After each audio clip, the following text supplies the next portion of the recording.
Bienvenue à tous dans cette nouvelle vidéo analyse Warhammer Age of Sigmar, format fer de lance pour la faction du chaos. On est parti, let's go! On est parti pour cette nouvelle analyse des factions du chaos. Bienvenue à toutes les nouvelles personnes qui nous rejoignent. Si vous êtes intéressés, j'ai aussi fait les analyses des autres grandes alliances, donc de la mort, de l'ordre et de la destru. Et on attaque maintenant avec le chaos. Comme pour les autres analyses, je vais vous donner les points positifs, les points négatifs. Est-ce que c'est fait ou non pour les débutants? Et bien évidemment, ma conclusion de fin.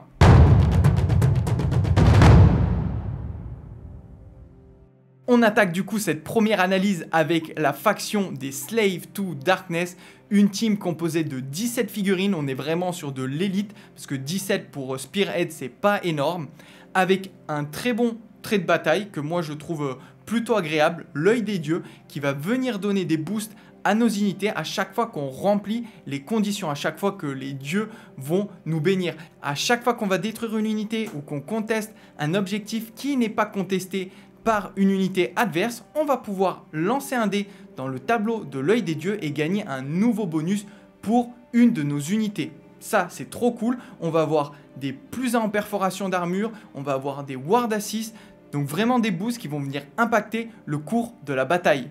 En premier point positif, j'ai noté un bon trait de bataille, des bonnes optimisations et des bonnes aptitudes. Et ça, je trouve que c'est quand même la base d'une bonne fer de lance. En deuxième point positif, on a une team vraiment très résiliente avec une save à 3+, sur quasi l'intégralité de nos figurines, hormis le char qui a 4+. Du coup, ça nous fait quelque chose de très résistant. En plus de ça, on peut venir chercher une ward à 6+, donc c'est vraiment très plaisant en termes de tanking, on se pose bien là. En troisième point positif, j'ai noté une grosse mobilité. On a une cavalerie et un char qui bougent de 10, donc c'est vraiment super bien pour venir accomplir des tactiques de bataille ou même aller agresser l'adversaire. En quatrième point positif, on a une excellente cavalerie, peut-être une des toutes meilleures unités de tout fer de lance. Bien évidemment, il faut charger pour bénéficier de tous ces bonus, mais dans le meilleur des mondes, on va pouvoir avoir 3 attaques par tête qui touchent en 2+, qui blessent en 3+, qui font perforation d'armure -3, oui vous avez bien entendu, -3 dégâts 2. Alors oui, c'est dans le meilleur des mondes, mais c'est possible à mettre en place. Moi je l'ai testé, je l'ai eu ce bonus là, et vous allez voir qu'avec ça vous tombez quasiment n'importe quoi. Hormis peut-être comme des unités comme les Juggernauts de Khorne qui sont vraiment ultra tanky, mais même des Juggernauts, vous en faites sauter 2 sur 3. Donc c'est vraiment une unité, quand elle charge, elle a une capacité d'impact vraiment phénoménale. Et en cinquième point positif, parce que j'aime bien Slave to Darkness, je trouve qu'on a un très bon général qui est robuste, qui tape bien avec une bonne aptitude. En point négatif, parce que mine de rien, il y a quand même quelques points négatifs, le premier, c'est qu'on va voir peu de figurines sur table et pas de renfort. Donc on va être obligé, entre guillemets, de garder notre carte et de ne pas la scorer pour pouvoir refaire venir une unité au moment où elle va mourir.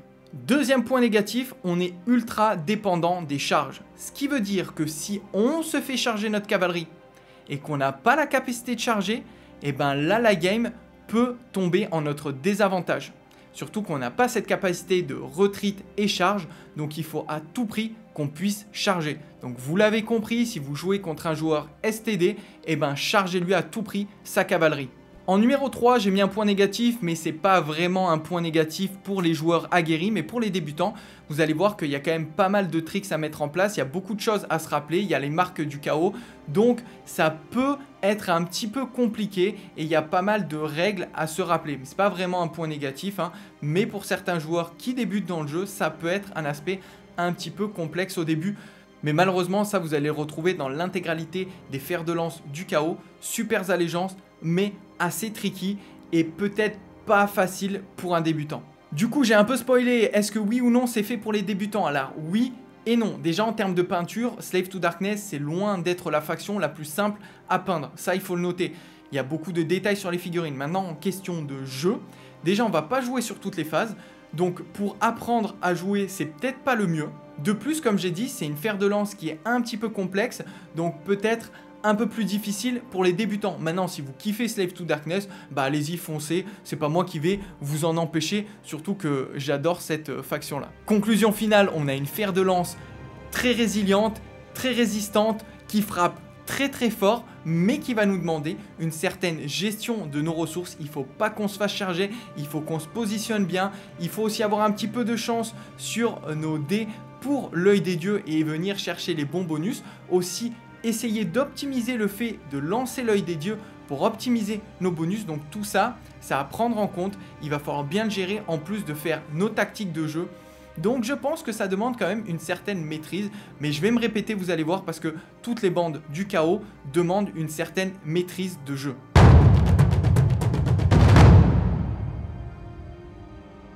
On enchaîne avec les Blade of Khorne, du sang pour le dieu du sang, vous connaissez le slogan. Et pour ceux qui me connaissent, vous savez que je suis un grand adorateur de Khorne. Donc on est sur une team de 24 figues, je trouve plutôt bien équilibré, on n'est pas sur de l'ultra élite, on est sur quelque chose d'assez polyvalent et ça je trouve ça très cool, avec un trait de bataille excellent où on va récupérer des dîmes de sang à chaque fois qu'une unité est détruite, on récupère une dîme de sang et ça va nous servir à faire des tricks de jeu, donc des moves supplémentaires ou sinon venir donner une perforation supplémentaire à toutes nos unités sur le champ de bataille. Et ça, c'est vraiment excellent. En plus de ça, on va avoir des bonnes aptitudes et des bonnes optimisations qui vont nous permettre aussi de générer des dîmes de sang supplémentaires. Donc c'est vraiment cool, on va pouvoir faire des tricks un peu partout durant la bataille. Premier point positif, on a une bonne puissance offensive avec une très bonne cavalerie qui peut se projeter, qui fait pas mal de dégâts, pas aussi forte que celle des Slave to Darkness, mais qui fait quand même le taf et en plus qui est ultra tanky avec une sauvegarde à 2+. Donc très bonne cavalerie qui peut faire un petit peu d'EBM aussi à l'impact. On a les guerriers de sang, les Blood Warriors qui peuvent eux aussi mettre des blessures mortelles et qui tapent relativement bien. En deuxième point positif, on a une team résistante et résiliente. Malgré ce qu'on peut croire chez Khorne, là on a de la save à 2+ sur nos Juggernaut, 3+ sur nos Blood Warriors, on a nos pillards, nos Blood Rivers qui vont pouvoir revenir avec l'aptitude renfort, on peut se soigner avec le Slaughter Priest, donc c'est quand même très costaud. En troisième point positif, on a une fer de lance ultra tricky, et oui, pour ceux qui ne connaissent pas Khorne, Khorne est ultra stratégique.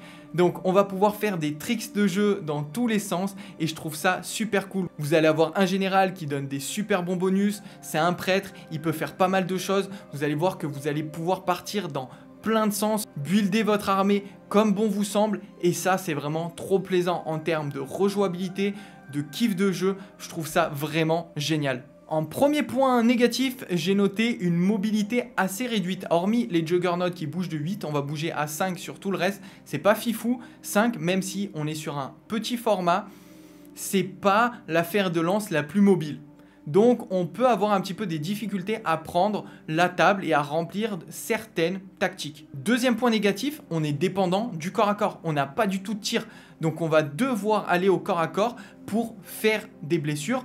Et si de l'autre côté on a quelqu'un qui tire beaucoup et qui nous esquive, ça peut être très compliqué. En troisième point négatif, alors c'est pas vraiment un point négatif, mais on va devoir vraiment bien gérer nos dîmes de sang pour pouvoir utiliser ces tricks de mouvement et ces tricks de perforation d'armure pour venir chercher et embêter l'adversaire. Et ça va nous demander un bon entraînement et devoir venir jouer plusieurs parties pour bien comprendre la synergie et comment l'armée se joue. Est-ce que je le recommande ou pas à un débutant? Oui et non. Non, déjà dans le sens où ça va être une fer de lance qui ne va pas jouer sur toutes les phases, donc pour apprendre le jeu, c'est peut-être un peu moins plaisant. Vous n'avez pas du tout de tir. Alors heureusement, on a une phase de héros avec le Slaughter Priest et on va avoir des prières. Ça rattrape un peu et c'est cool. Donc pour ça, je dirais non. Maintenant, pour ce qui est du corps à corps et des unités, oui, on a quelque chose d'assez résistant, résilient. Donc ça peut permettre certaines erreurs de jeu. Et pour les débutants, je trouve ça cool. Maintenant, pour ce qui est de la peinture, Blade of Khorne, c'est pas du tout le plus simple, mais en vrai, toutes les factions du chaos au niveau peinture, c'est un peu plus compliqué. Mais si vous kiffez les bains de sang et les massacres, allez-y, foncez, cette fer de lance est fait pour vous. Conclusion, fer de lance très puissante, très résistante et résiliente, qui va demander quand même une bonne gestion de nos points de dîmes de sang. Par contre, attention au tir, si on tombe sur une fer de lance en face qui tire beaucoup et qui nous esquive, ça peut être un peu compliqué.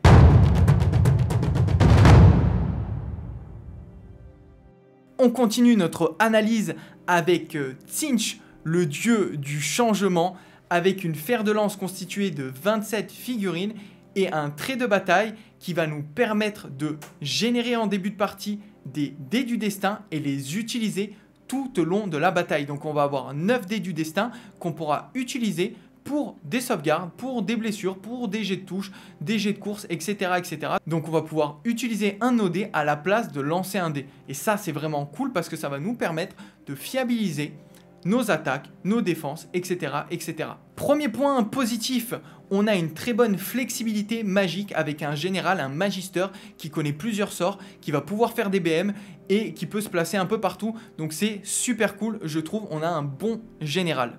En deuxième point positif, on a une très bonne mobilité avec un général et des hurleurs qui bougent à 14 et même mine de rien, le reste des unités, par exemple les incendiaires bougent à 9 et le reste bouge à 5-6, donc c'est très très bon pour venir se placer, prendre la table et accomplir des objectifs. En troisième point positif, on va jouer sur toutes les phases, vraiment toutes les phases.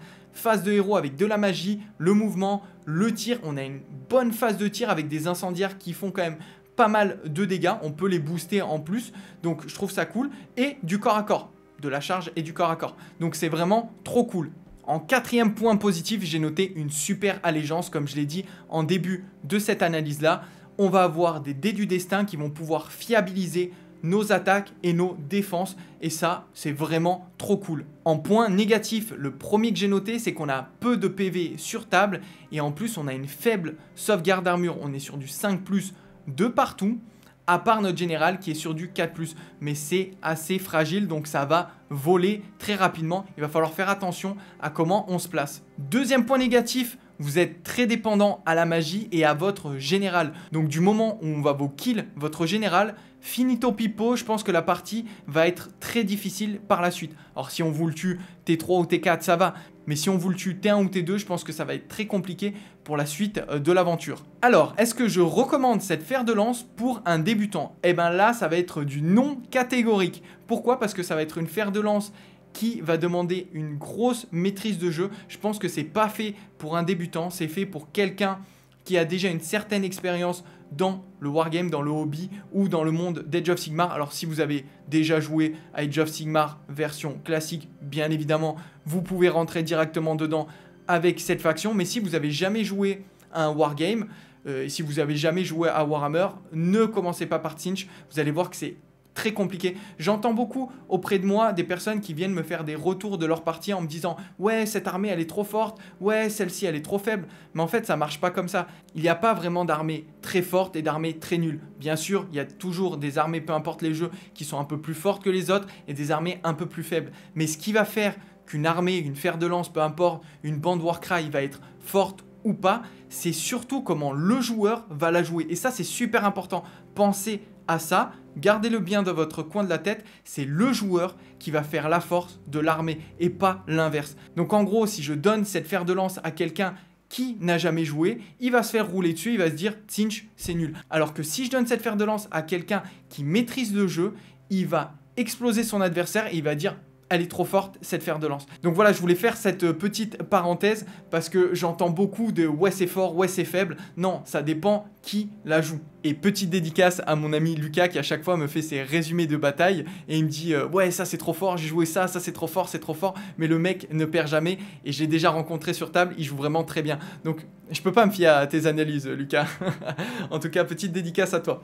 Avant de faire la conclusion, je m'adresse aux débutants. Si vraiment Tzeentch vous fait kiffer ou que vous aimez les challenges, allez-y, foncez, prenez le pari, le challenge, et après quelques parties, vous allez finir par maîtriser et vous faire kiffer sur table. Conclusion, on est sur une fer de lance au skill cap très élevé qui va être fragile, mais avec une bonne mobilité et une très grosse polyvalence. Donc voilà, si jamais vous kiffez vraiment sur Tzeentch, n'hésitez pas et que vous aimez le challenge, vous pouvez y aller.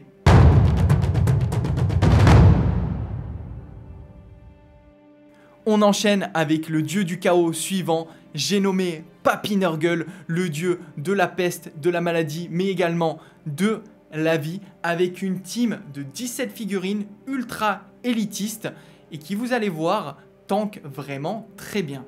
On va avoir une allégeance qui tourne autour des points de maladie où on va générer au fur et à mesure de la bataille des points de maladie et on va s'en servir pour venir faire des blessures mortelles. Et vous savez qu'à fer de lance, les blessures mortelles sont toujours les bienvenues. Premier point positif pour ceux qui connaissent Nurgle, vous savez, c'est ultra tanky. On a une ward à 5+ sur l'intégralité de la fer de lance. Alors pour ceux qui ne savent pas ce que c'est une ward, c'est une protection magique qui vient se rajouter après les sauvegardes d'armure. Donc on va pouvoir faire notre sauvegarde d'armure classique et après ça, on va pouvoir jeter nos jets de ward. Donc ça donne une résistance incroyable à l'armée. Et en plus de ça, on a des sauvegardes assez correctes qui vont du 6+ jusqu'au 3+, dépendamment des unités. Donc c'est pas mal du tout. Et vous avez même la possibilité de choper une ward à 4+ avec l'aptitude jardinier de Nurgle. Si vous arrivez à profaner un objectif sur du 3+, toutes les unités qui seront sur cet objectif auront une ward à 4+. Donc bon, vous avez compris, vous êtes ultra résistant. En deuxième point positif, on a un gros potentiel de dégâts mortels, surtout avec les points de maladie. On va mettre une chier de mortels à notre adversaire et si lui compte beaucoup sur sa sauvegarde, par exemple un joueur de corne avec des juggernauts, on va venir vraiment l'embêter en cassant sa sauvegarde d'armure et en venant lui mettre directement des blessures mortelles qu'il ne pourra pas se prémunir parce que lui n'a pas de ward. Dernier point positif, on joue mine de rien sur toutes les phases avec de la magie, un petit peu de tir, du corps à corps, donc je trouve que c'est plutôt cool. En premier point négatif, pour les joueurs qui connaissent Nurgle, ça va être notre mobilité. On va bouger à 4 sur quasiment toute l'armée, hormis les chevaucheurs de mouches qui eux vont bouger à 8. Mais même 8 pour de la cavalerie, c'est pas exceptionnel. Donc la majorité de nos troupes vont bouger que de 4 et 4 c'est vraiment pauvre. En deuxième point négatif, on n'aura pas accès au renfort. Aucune de nos unités a le mot-clé renfort. Et en plus de ça, on a notre armée qui est divisée en deux. Donc une partie de l'armée arrivera qu'au T3. Et ça, c'est compliqué. Dernier point négatif, mais c'est pas vraiment un point négatif, c'est qu'on va être dépendant de nos points de maladie. Donc il va falloir bien les gérer, savoir là où on va les mettre. Et ça demande une certaine pratique. Mais de toute façon, je me répète depuis le début, je vous l'ai dit, les teams, les fers de lance KO ne sont pas forcément les plus adaptés pour les débutants. Est-ce que celle-ci de fer de lance, je pourrais plus la recommander à un débutant ou pas? Je vais quand même dire oui, celle-ci plus que les autres, parce qu'on a vraiment une fer de lance ultra résistante qui permet un petit peu l'erreur, qui joue sur toutes les phases. En termes de peinture, elle est peut-être un petit peu plus facile aussi que les autres à peindre, parce qu'on peut se permettre un petit peu des folies avec de la rouille, etc., du brossage, des trucs comme ça. Donc, peut-être de toutes les armées là que je présente aujourd'hui, c'est celle que je recommanderais le plus pour un débutant. Conclusion, on a une fer de lance résistante, résiliente, qui pardonne les erreurs. Donc ça, c'est plutôt cool pour un débutant. On va avoir une grosse capacité de blessure mortelle avec cette gérance des points de maladie. Et je trouve ça plutôt sympa. On a pas mal de stratégies à mettre en place. Donc moi, j'aime beaucoup personnellement.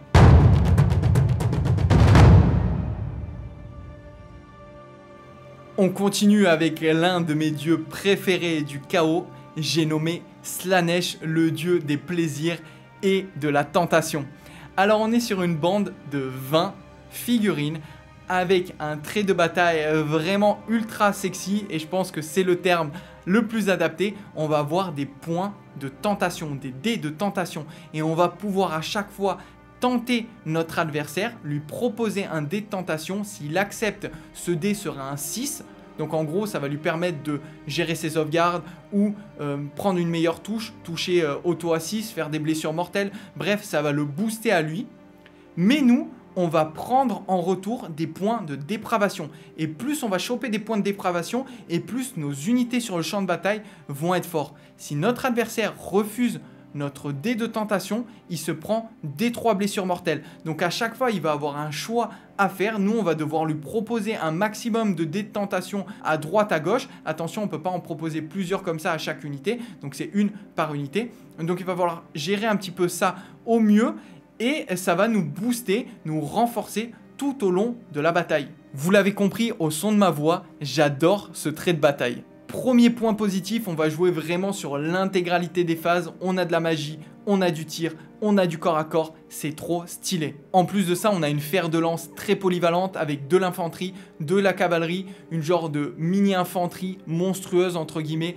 Donc c'est trop cool, un magicien, bref, c'est top. Je trouve qu'elle est vraiment super bien composée, cette fer de lance. En deuxième point positif, on a une Spearhead ultra mobile. On peut tout faire avec Slaanesh. On peut courir et charger, courir et tirer, se désengager et charger. On peut tout faire. On va pouvoir bouger en face adverse, on bouge dans tous les sens, c'est ultra tricky. On va où on veut, on fait ce qu'on veut. Et ça, c'est trop cool. En plus de ça, intrinsèquement, toutes nos unités bougent vite. Au minimum, on bouge à 6, au maximum à 12. Donc vraiment, on va pouvoir aller où on veut. En troisième et dernier point positif, on a des aptitudes, des optimisations et un trait de bataille vraiment excellent. J'adore, des très bons mécanismes. C'est ultra stratégique, ultra tricky. On peut faire pas mal de choses, on peut s'adapter. Il y a une bonne rejouabilité et polyvalence. J'adore. Bon, en point négatif, parce qu'il y en a mine de rien, il n'y a pas que des points positifs. La première chose, c'est qu'on est ultra fragile. On a peu de points de vie et on est très fragile. On a des sauvegardes à 5, 6, c'est vraiment très très faible. Le but étant d'aller récupérer le plus de points de dépravation possible pour venir récupérer notre ward à 5 sur toute la table. Mais malheureusement, ça va pas arriver avant le T3, je pense au minimum, donc on va prendre la sauce. Deuxième point, un négatif, c'est un gameplay qui est difficile à maîtriser. On va devoir bien gérer notre timing, où on charge, où on se place, etc. parce que comme je vous l'ai dit, on est vraiment très faible, très fragile. Donc on va devoir gérer nos points de dépravation, lui donner de la tentation à droite, à gauche, récupérer un maximum, se booster, jusqu'à pouvoir vraiment être en capacité de pouvoir un petit peu résister, tanker. Bref, c'est pas facile à jouer. Donc je pense personnellement que c'est une fer de lance qui a un skill cap assez élevé. Est-ce que je conseille cette fer de lance à un débutant ou pas? Alors en termes de peinture, c'est pas super facile.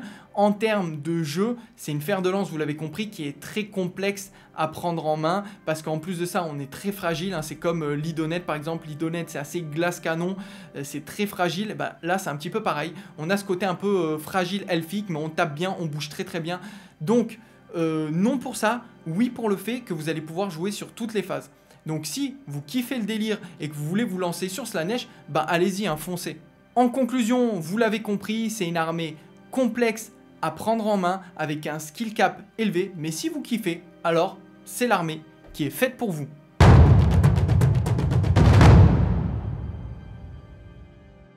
On termine et on conclut avec les Skaven et la fer de lance Meute-Griffe. Alors je fais exprès de ne pas analyser celle qu'il y a dans la boîte Scaventide.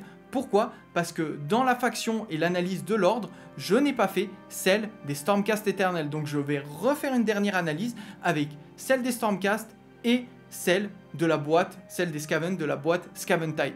Donc c'est pour ça que je ne la mets pas dans cette vidéo. Bref, on attaque avec la fer de lance des Skaven qui se compose de 25 figurines. Avec un trait de bataille assez simple, on va pouvoir bouger en phase de mouvement adverse avec une de nos unités. C'est ultra simple comparé aux autres qu'on a vus juste avant. Premier point positif, on joue sur toutes les phases de la magie, du tir, du corps à corps, c'est vraiment cool. Deuxième point positif, on va mettre pas mal de blessures mortelles avec du bon tir. On a le prophète, on a le canon qui tire, on a les rats ogres. Donc vraiment, vous allez mettre de bons dégâts, du moins. Vous allez mettre, ça va dépendre de votre chance, mais vous avez cette possibilité de mettre pas mal de dégâts en tir et pas mal de blessures mortelles. Troisième point positif, on a la possibilité d'avoir des renforts et ça c'est vraiment cool. Donc on a 2 unités de 10 clans rats qui vont pouvoir venir en renfort. En quatrième et dernier point positif, on a des bonnes aptitudes, des bonnes optimisations, un trait de bataille même s'il est simple qui est efficace. Donc moi j'aime beaucoup le fait de pouvoir bouger en phase adverse, c'est vraiment très plaisant, ça permet de bons positionnements et de venir embêter l'adversaire, donc vraiment très très cool. Donc pour ça, je trouve que c'est un très bon point positif, on va pouvoir faire pas mal de tricks de jeu. En plus, on a des petites optimisations aptitudes qui vont nous permettre aussi d'avoir une ward à 4+, sur notre général, si on veut le faire tanker un peu plus, donc c'est pas mal. Premier point négatif pour les débutants, c'est qu'on va avoir pas mal de synergie, donc on va devoir un petit peu jouer avant de s'habituer à la fer de lance. Après, vous allez me dire, comme toutes les fers de lance, mais il y en a qui sont un petit peu plus simples dans leur lecture que d'autres. Deuxième point négatif, ça va être dépendant de votre chance et de vos jets de dés. Donc si vous êtes quelqu'un de très chanceux, alors là, Skaven, c'est fait pour vous. Si par contre, comme moi, vous avez l'habitude de faire des double 1 à chaque fois, c'est peut-être pas la bande qu'il vous faut. Je vous explique certaines de vos attaques pour savoir le nombre de dés d'attaque que vous allez lancer. Vous allez devoir roll d'abord des dés et ça va vous indiquer le nombre d'attaques de votre unité. Par exemple, le canon, vous allez lancer 2d6 et dépendamment de votre jet, ça va faire votre nombre d'attaques. Donc si vous êtes chanceux, vous faites un double 6, vous avez 12 dés, vous lancez vos 12 dés, tous les 4 plus, c'est une BM. Donc si vous êtes encore chanceux, vous pouvez mettre une chier de BM. Stat, ça fait 3 BM. Mais, dépendamment de votre chance, vous pouvez faire comme ça beaucoup de blessures mortelles à votre adversaire. Pareil, les colosses là, que j'appelle les rats ogres, vous avez un genre de Gatling, 3d6 attaques. Et ben, si vous êtes chanceux, vous faites une chier d'attaque et derrière, vous touchez, vous blessez et vous mettez pas mal de dégâts à votre adversaire. Mais ça va vraiment dépendre de votre chance. Si à l'inverse, vous foirez tout, vous allez être frustré. Et vous allez peut-être par la suite vous faire rouler dessus. Donc c'est une bande qui est un peu dépendant au craquage. Du coup, si vous aimez jouer fun, c'est fait pour vous. Est-ce que c'est fait pour les débutants? Oui et non. Oui, pourquoi? Parce qu'on va jouer sur toutes les phases. Vous avez compris à force de m'écouter. Non, parce que c'est dépendant un petit peu de votre jet de chance, c'est dépendant de vos lancers de dés. Et mine de rien, on va devoir pas mal jouer pour maîtriser bien nos synergies. Conclusion, on a une fer de lance ultra variée avec beaucoup de choses, plein de synergies. Je pense qu'il va plaire à toutes les personnes qui aiment le challenge et le défi. Ça va être une fer de lance qui va être gratifiante avec un skill cap assez élevé, mais qui peut convenir également à des débutants parce qu'on va pouvoir jouer comme ça sur toutes les phases pour apprendre le jeu. Je trouve que c'est plutôt un bon moyen.